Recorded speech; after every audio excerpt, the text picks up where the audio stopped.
If you're experiencing crashing issues while playing Baldur's Gate 3, follow these steps to enhance your gaming experience and reduce crashes. This guide provides simple solutions to help you troubleshoot and resolve the problem. Step 1. Update your graphics drivers. Ensure that your graphics drivers are up to date. Visit the website of your graphics card manufacturer, NVIDIA, AMD, or Intel, and download the latest drivers. Installing the latest version can improve performance and stability. Step 2. Verify game files. Open your game launcher, Steam, GOG, etc., and navigate to your library. Right-click on Baldur's Gate 3, select Properties, and then click on the Verify Integrity of Game Files option. This process checks for missing or corrupted files and replaces them. Step 3. Lower in-game settings. Access the Game Settings menu and lower the graphics settings. Reducing options like texture quality, shadows, and resolution can help alleviate performance issues and reduce the likelihood of crashes.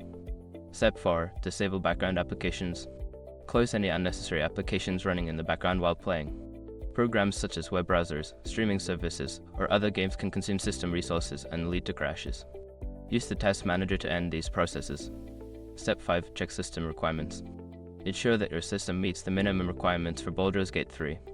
If your hardware is below the recommended specifications, consider upgrading your components or playing on a low setting to improve stability. By following these steps, you should be able to enhance your gameplay experience and reduce crashing issues in Baldur's Gate 3. Happy gaming!